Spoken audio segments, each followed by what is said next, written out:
विश्वासाठी धक्कादायक ठरणारा एक वाद आता समोर आलाय। मराठी साहित्यातील अजरामर नाव असलेल्या गदी माडगुळकर यांच्या पंचवटी या ऐतिहासिक निवासस्थानावरून आता कुटुंबातच संघर्ष पेटलाय। ज्या वास्तूत बसून गीत रामायण सारखं अमर साहित्य निर्माण झालं, ती वास्तू पाडून बिल्डरला देण्याचा दबाव होत असल्याचा गंभीर आरोप गदिमांचे नातू सुमित माडगुळकर यांनी केलाय। फेसबुक पोस्ट करत त्यांनी थेट आपल्या नातेवाईकांवरच निशाणा साधलाय। नेमकं काय आहे हा वाद, पाहूया या रिपोर्टमधून। पुण्यातील शिवाजीनगर भागात असलेली पंचवटी ही वास्तू म्हणजे मराठी साहित्य विश्वासाठी एक ऐतिहासिक ठेवा मानली जाते। याच घरात गदिमांनी अनेक साहित्य कृतींसह गीत रामायणची निर्मिती केली होती। मात्र आता ही वास्तू पाडून बिल्डरला विकण्याचा प्रयत्न सुरू असल्याचा आरोप त्यांच्या नातवानं केलाय। सुमित्र माडगुळकर यांनी फेसबुक पोस्ट करत म्हटलंय की गदिमांची पवित्र वास्तू पंचवटी पाडण्याचा दबाव आमच्यावर टाकला जातोय। केवळ पैशांसाठी काही जवळचे नातेवाईक हा कट रचतायत। इतकंच नाही तर स्वतःच्या आणि कुटुंबाच्या जीवाला धोका असल्याचाही गंभीर आरोप त्यांनी केलाय। नमस्कार, मी गदिमांचा नातू सुमित्र माडगुळकर। आपण आता गदिमांच्या पंचवटी या पवित्र वास्तूमध्ये आहोत। याच वास्तूत गदिमांचं 24 वर्ष जवळजवळ वास्तव्य होतं। गीतरामायणासारखं महाकाव्य इकडे लिहिलं गेलं। गदिमांची अनेक चित्रपट गीतं, त्यांचे साहित्य इथे घडलं। पु ल देशपांडे, सुधीर फडके, राजा परांजपे अशा मोठ्या मोठ्या व्यक्ती, यशवंतराव चव्हाण, शरद पवार, सुशीलकुमार शिंदे, मनोहर जोशी अशी अनेक दिग्गज लोक या वास्तूत येऊन गेलेले आहेत। त्यांचं वास्तव्य या वास्तूत घडलेलं आहे। तर अशी ही वास्तू, हिल्याबद्दल गदिमांना अतिशय प्रेम होतं। आपण जाणता की गदिमांचं बालपण हे खूप असं गर्भित गेलं, तर पुढे कर्तृत्वाने त्यांनी ही वास्तू विकत घेतली। त्यांना या वास्तूबद्दल खूप प्रेम होतं आणि गदिमा असं म्हणायचे की जोपर्यंत या पंचवटीचं म्हणजे अस्तित्व आहे तोपर्यंत माझं अस्तित्व इथे राहील। त्यामुळे गदिमांची जी ही प्रेमाची भावना होती त्याला पुढेच अनुसरून ही वास्तू जतन व्हावी अशी माझी प्रामाणिकपणे इच्छा होती। म्हणजे लहानपणापासून माझं इथे वास्तव्य आहे। गदिमांनी इतकंच प्रेम आम्ही या वास्तूवरती करतो। पण मधल्या काळात असं झालं की आमचे काही जवळचे नातेवाईक यांनी ही वास्तू पाडायचा निर्णय घेतला आणि सुरुवातीला माझ्या वडिलांची अशी इच्छा होती की ही वास्तू डेव्हलपमेंट व्हावी। तर त्यामुळे वडिलांनी मला सांगितलं होतं की तू यात थोडंसं लक्ष घाल। त्यामुळे सुरुवातीला मी लक्ष घातलं होतं, पण वडिलांच्या निधनानंतर थोडंसं बदललं काही ते आणि ह्याला मी विरोध केला की मला जाणवलं की ही गदिमांची वास्तू आहे, हा महाराष्ट्राचा सांस्कृतिक ठेवा आहे आणि तो पुढच्या पिढीपर्यंत जायला हवा। आपण जाणता की गदिमांच्या स्मारकाचं काम मी गेली 10-15 वर्ष करतो आहे आणि जवळजवळ त्याची बाहेरची इमारत आता पूर्ण झालेली आहे आणि आता पुढचं काम सुरू होईल। तर अशावेळी जेव्हा आपण लोकांचा पैसा वापरून मनपातर्फे गदिमांचं स्मारक करतं, अशावेळी माडगुळकर कुटुंबियाने गदिमांची जी वास्तू आहे ही जतन करावी अशी माझी प्रामाणिक इच्छा आहे। आणि यात जर कोणी आडकाठी करत असेल तर त्यांनी कृपया त्यांना मी अशी विनंती करतो की तुम्ही असं करू नये। ही गदिमांची वास्तू आहे, आपण केवळ विश्वस्त म्हणून इथे राहतोय, तर ही पुढच्या पिढीसाठी आपण जतन करावी। जतन करायची भूमिका तुमची देखील आहे, त्या पद्धतीने तुमचे काही नातेवाईक त्यांनी देखील ही भूमिका तशीच मांडली आहे। मग नेमका वाद सध्या काय? सगळ्यात गंमतशीर गोष्ट हीच तर आहे, आत्तापर्यंत त्यांची भूमिका हीच होती की ही वास्तू पाडायची। काल माझी पोस्ट पाडल्यामुळे सडनली त्यांच्या ॲटिट्यूडमध्ये चेंज झालेलं आहे आणि हा अतिशय हास्यास्पद आहे। म्हणजे जे सत्य आहे ते मी मांडलेलं होतं आणि तसंच होतं, ते यात वेगळं काही नव्हतं, तसंच घडलं होतं। पण आता मी ही पोस्ट टाकल्यामुळे एकूण समाज माध्यमामध्ये लोकांमध्ये चीड निर्माण झाली की गदिमांची वास्तू ह्यांनी ठेवत नाहीत, हे पाडतायत आणि त्यामुळे आता ह्यांनी त्यांचे विचार बदललेत।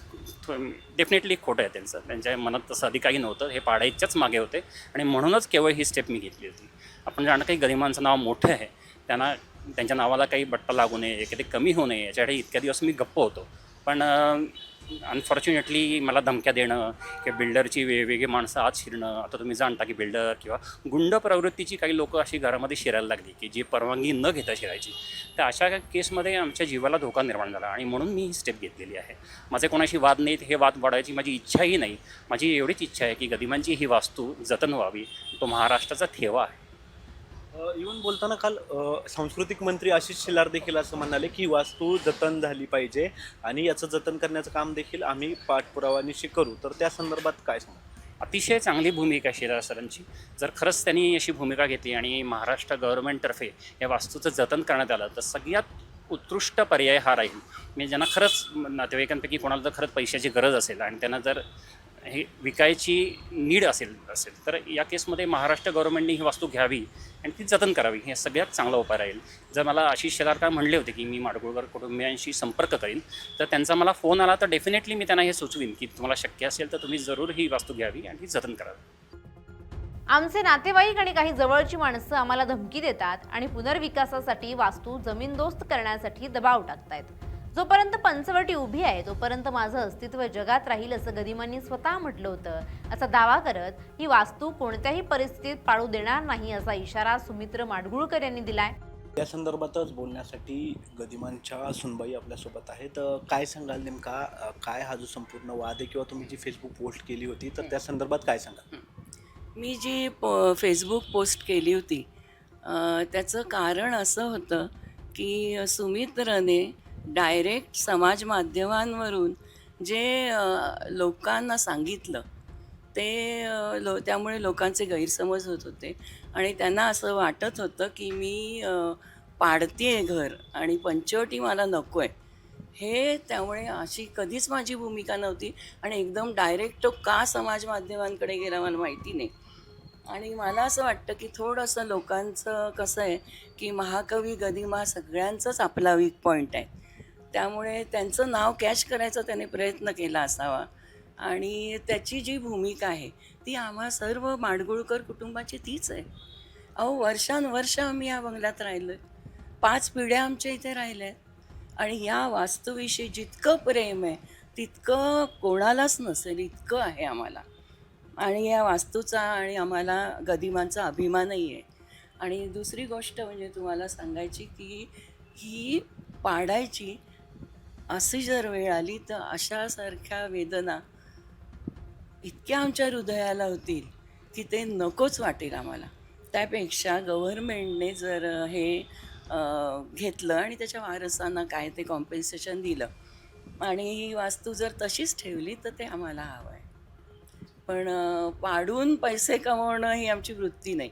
तशी जर असती तर आम्ही प्रत्येक गीतरामायणाच्या कार्यक्रमाला पैसे मागितले असते तर आज एव्हाना ही पंचवटी तुम्हाला वेगळी दिसली असती. गदिमांची कशी जशी तत्त्व होती तीच आम्ही पाळलेली आहेत आत्तापर्यंत. आता गदिमांनी कसं केलं आहे की गीतरामायणाच्या कार्यक्रमाचे कधीही पैसे घेतले नाही. आम्ही पुढची पिढी ते घेऊ शकलो असतो. म्हणजे सगळ्या समाजाला जे वाटतंय की यांना विकून पैसे हवेत, अरे आम्हाला विकायचं असतं 77 साली गदिमा गेले तेव्हाच आम्ही विकलं नसतं का? मग आम्ही आत्ता पण कशाला थांबलो असतो? ही आमचं हेच नाही आहे, आमचं भूमिकाच नाही आहे. ही वास्तू गदिमांची आहे आणि ती आम्ही प्राणपणाने जपली आणि जपतोय. आता तुम्हाला सांगायचं गोष्ट म्हणजे हे मोठं आवार आहे. ह्याला दर महिन्याला नुसतं झाडणं आणि रखवाल याच्यासाठी 10,000 आम्हाला द्यायला लागतात. ते आनंदाने देतोय आम्ही जे करतोय ते. असं काही नाही की आम्ही लाखोपती आहेत, पण ही गदिमांची वास्तू आहे ही जाणीव आम्हाला आहे. हे सुमितने जी पोस्ट टाकली ती मीडियावर टाकली, अतिशय चुकीची टाकली आणि त्यामुळे सगळ्यांचे गैरसमज झाले. आणि त्यामुळे मी त्याला जी आई म्हणून पोस्ट टाकली ती सगळ्यांपर्यंत पोचावी आणि माझ्यावरचे आरोप त्याने केले ते दूर व्हावे म्हणून मी ती टाकली. आणि माझ्यात आणि माझ्या मुलाच्यात असे काही गंभीर वाद नाही आहेत आणि आम्ही दोघंही वारसदार आहोत असं नाही आहे. ह्यांचा वारसा आहे तो ह्यांनी माझ्या नावावर केलं इतकंच आहे. आणि त्याला मी विचारा त्याला की त्याला 50% हवे होते ह्यांच्या वाट्यातले, तर मी आणि माझी मुलगी लीनता हिनंही कबूल केलं होतं त्याला.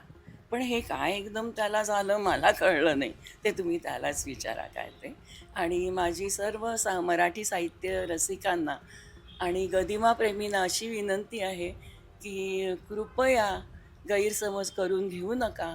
आम्ही माडगुळकर कुटुंबीय त्यांच्या गदिमांच्या प्रतिभेला आणि त्यांच्या इमेजला धक्का होईल असं कधीही वागणार नाही.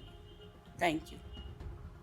आमच्यामध्ये असं कोणताही वाद नाही. माझा मुलगा चुकीच्या पद्धतीनं समाज माध्यमांमध्ये व्यक्त झाला, त्याचं जे म्हणणं आहे तेच माझंही म्हणणं आहे की या वास्तूचं जतन व्हावं अशी प्रतिक्रियाही माडगुळकरांच्या कुटुंबियांकडून देण्यात आली आहे.